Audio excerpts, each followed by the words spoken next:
You're trying to be a great manager, but sometimes your manager might not be great. And so you might need to manage up.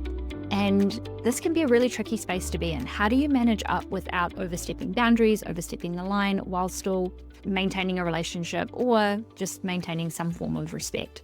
Especially if you have a manager that really isn't being the manager you need them to be. They're not being a leader, but you still need to get stuff done and you're still trying to progress yourself in your career. That's what I want to share in today's episode around how to manage up and how you can do it in a way that keeps you in the quote unquote good books, keeps you progressing your career, plus still gets things done. So I really hope that this episode is helpful for you. And the reason I actually thought about doing this episode is I've actually had a couple of people ask if I have any resources around this, and I realized I don't have an episode. But I was also having a conversation with a friend of mine a few weeks ago where she worked for a manager that just sucked, that wasn't being a manager that people actually wanted to follow, and she didn't really know what to do. She wanted some insight on it. So I thought I would do this episode because I know it could probably be helpful for you. Hey, I'm Tash Peterson, certified people leadership coach, helping you to become a leader people actually want to follow. So let's dive in. What are some signs that you might need to manage up? Effectively, any signs around your manager not being the type of manager that you really want to work for.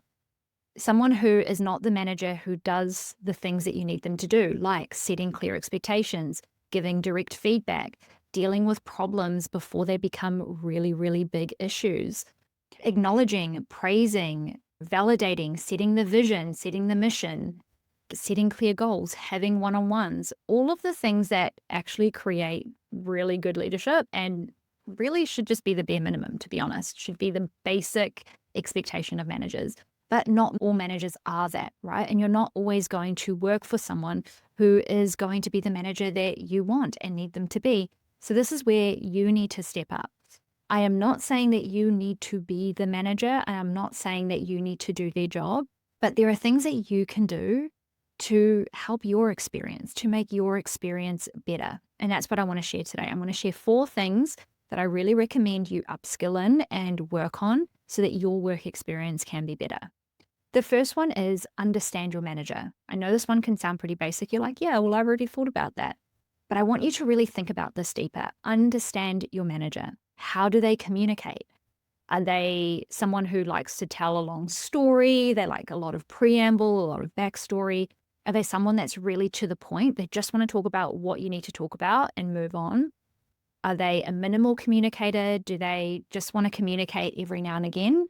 Or are they a constant communicator? Are they always in touch? Do they want to talk about things all the time? How do they communicate? Really understanding this can really help how you communicate with them. How do they make decisions? Are they someone that is very data-driven? They need data to back up saying yes or no.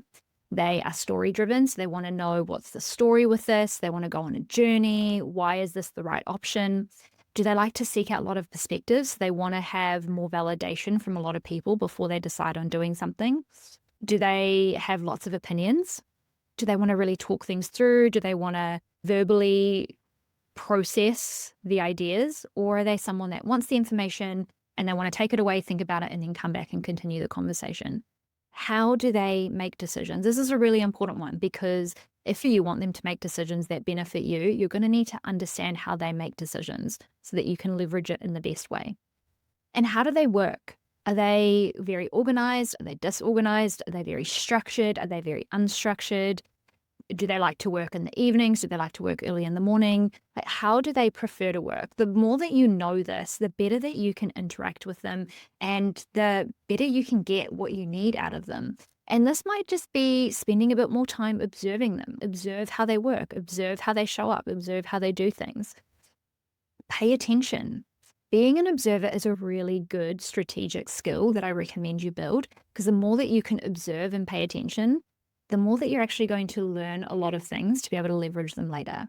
So the first thing is to really understand your manager, understand how they communicate, make decisions, and work, because then you can best leverage the information that you have to be able to get what you need.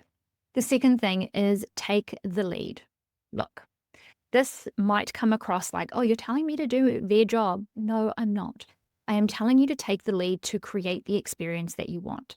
You are not always going to get the manager that you need. You're not always going to get the manager that you want. And sometimes you're going to need to step up and take the lead so that you can have a better chance of creating the experience that you want to experience. So what this looks like, if your manager doesn't give you what you need, take the lead to create that. So for example, if your manager is not good at setting clear expectations, set clear expectations yourself. So clear expectations, and I've done episodes on this and I talk about this in my leadership program, is what's the timeline, what's the outcome, what does success look like, and why are we doing this? Those are the basic 4 elements of setting a good expectation, and a lot of people don't know how to do that. But what you can do is, knowing that you need those 4 things, set them with your manager. Just go, okay, I just want to make sure that this expectation is really clear. What's the time frame on this? What does done look like? Why is it important that we do this? And what outcome are you looking for? If you can ask those questions, their answers will be setting your expectation for you. This will also help to make sure that they get clearer on what the ask is. So many times people are like, well, my manager should just know this. Yes, and sometimes they don't. Sometimes they're not skilled in this. Sometimes they haven't been trained, which in a lot of cases they haven't. They're really just trying to figure it out. And so it's really your responsibility. If you want to do a good job, what is the information you need in order to do a good job? So if you're not getting clear expectations set with you, how can you have conversations to help set clear expectations to benefit you, right? So that you can do great work. If they don't give feedback, are you asking for feedback? It is not only your manager's responsibility to give you feedback, it is also your responsibility to ask for feedback. Are you asking for the feedback that you need?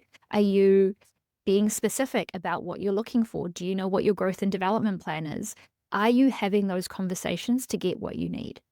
Because if we're not getting what we need, it's either because we will never get it in that environment or we're not asking for it. So there is responsibility there on your part as well. When you are going to them to help solve something or you want their help with something that can be really good to put you one step ahead is to come up with some options and solutions yourself. So before you go and take the problem to your manager, think about what are some solutions, some options that could solve this problem, and bring that to them into the conversation so that you have shown your initiative of what you've really thought about. It can help them reduce the time that they need to figure it out themselves, or it can also help to expand their perspective, because if you bring different solutions that they might not have thought about, it can also help teach them something too. The last thing I would say around taking the lead is influence within the inch of your life. So if you don't know how to influence, influencing is about bringing people on the journey and getting them to buy into what you need. And key parts of this is knowing the person, knowing what their challenges are, knowing what their desires are, and how you can personally connect to them. So this is why understanding your manager is really important. But influence to the inch of your life is so important. How does this thing that you need, how does this problem, this solution, how does this solve a challenge for them? How does this give them something that they're looking for? How does this potentially make their life easier? When we can address those things, we often increase the likelihood that they will say yes to us. So really think about, what are their challenges? What are their desires? How will this make their life easier? How can I portray that to get a better chance of a yes to my answer? So influence to the inch of your life is so important. Learning influencing skills is absolutely critical. And if you don't know how to do that, if you don't know how to set clear expectations, how to give feedback, how to coach, how to do any of these things, then join the waitlist for VIP leaders. The next round will be happening next year. So if you want a leadership program that will give you everything that you need and nothing you don't, that program will do that. And I will pop the waitlist link in the show notes below. The third thing that you need to do is focus on outcomes versus permission. So often we go to our managers and we're like, can I do this? Can I do that? I was really hoping you could give me a yes on this. We're asking a lot of permission. However, what you can do in terms of managing up is focus on outcomes. So when you present something to your manager that you need their buy-in on, or that you need them to approve or say yes to, is come to it with a full-based outcome. So come to them with the solutions, the options, and why this particular option is going to be the best one to choose. How does this give benefits? How does this solve a challenge? How does this give them a desire that they're looking for? And make it their responsibility to justify their no. When we ask for permission, we're opening the door to either a yes or no, and it can be easy for them to be like, no, I'm not approving that. No, it's not the right time. No, that isn't a good option. But if we bring a case going, these are the options that I've thought about. This is the one that I've chosen for this reason because it helps us achieve this. It's more likely that they're going to say yes because you've laid that groundwork. This is also a really great strategic skill for you to develop. So if you can start developing this now, you can build that up a lot by the time you become a manager yourself, or if you want to step further in your management career. And I actually talk about how to become a strategic thinker and decision maker. I teach you the 6 traits in my masterclass. So if you want to buy that, you can go into the show notes and buy that masterclass as well, which will teach you everything that you need to know about how to be a strategic thinker and decision maker, which will help you progress in your career. So if you can focus on outcomes, you will help to move things forward so much quicker, because managers often just want the easy ride. And I'm not saying that to be mean or facetious. They've got a lot to do. There's a lot on their plate. They are dealing with their own managers. They're dealing with their own KPIs, workloads, results. They're supporting you and your team. And sometimes that might show up in the support you need might be lacking. However, if we can make their job easy, it also makes our job easy. So it might require a bit of upfront work around needing to step up, needing to learn these skills, but they're going to pay off in the long run because we're going to get what we need from our manager in return. So this is where this is really, really beneficial. Plus, leading with outcomes versus permission is going to help you so much when you're building business cases, when you're sending proposals, when you want buy-in and approvals on bigger things. Learning how to be outcomes focused versus permission focused is going to get you results far more further on in your career. And then the last thing that I will say is accept the limitation. This might not be the one that you want to hear. It is a truth, though, that is important to recognize. Sometimes we do need to accept the limitation within the environment and within the person that we're working with. We can't control how people are, how they behave, what they think, what they say, what they do. We can't control that.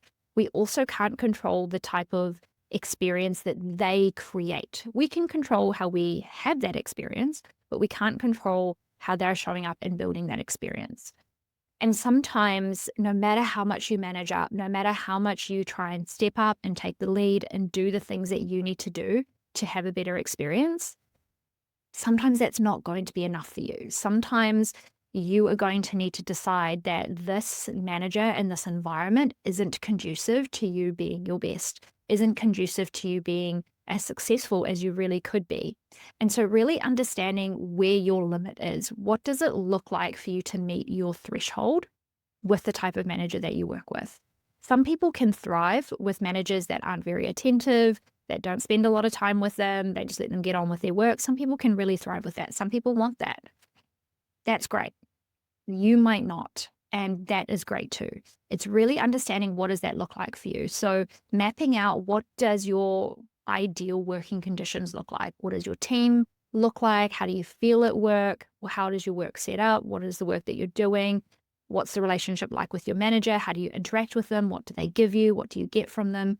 All of those things, like really understanding what that looks like, and then really auditing and evaluating, is the environment that I'm in right now giving me all of those things? Is the environment that I'm in allowing me to be as successful as I could be? Because that is really critical and really key.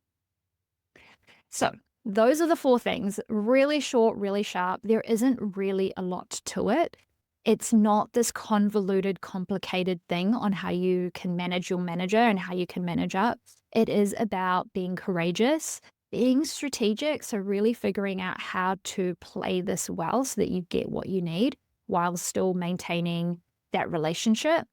Practicing and practicing again and again. And also recognize that some managers are going to be really receptive to this. They're really going to take this in and they're going to take this in their stride and show up for you. Some managers aren't. And again, you can't control that, but you need to decide what that looks like for you and whether this is the environment where you can really thrive. So I want to know, are you in a position right now where you have to manage up? And which one of these points are you going to focus on the most to start doing that? I'd really love to hear from you. Send me a message on LinkedIn or Instagram, or send me an email, tash@tashpeterson.com. I would really love to hear from you. And as always, if you have any topics, any challenges right now that you're experiencing that you want me to cover, give you some extra insight on, let me know. I would really love to create that content for you. And just a reminder, if you want to build your strategic skills, grab the Strategic Thinking and Decision-Making Masterclass in the show notes so that you can have that. It's a pre-recorded masterclass with great resources that you can access for as long as it's available. So it's a great investment and it's only $97. All right, have a great week ahead. I will be back again next week with another episode. Hey, that's all from me today. Thank you so much for listening to Lead With Less. It means the world to me if you could take a moment to leave a rating and a review on Apple, or just rate with 5 stars on Spotify. It means a lot to the growth and the expansion of the podcast. And if you know any other people leaders who could do with a dose of inspiration to level up their leadership skills, then please forward on this podcast to them. I would really appreciate it. And as always, if you have any feedback or have any thoughts, please message me on LinkedIn, Instagram, or email. I'd love to hear from you.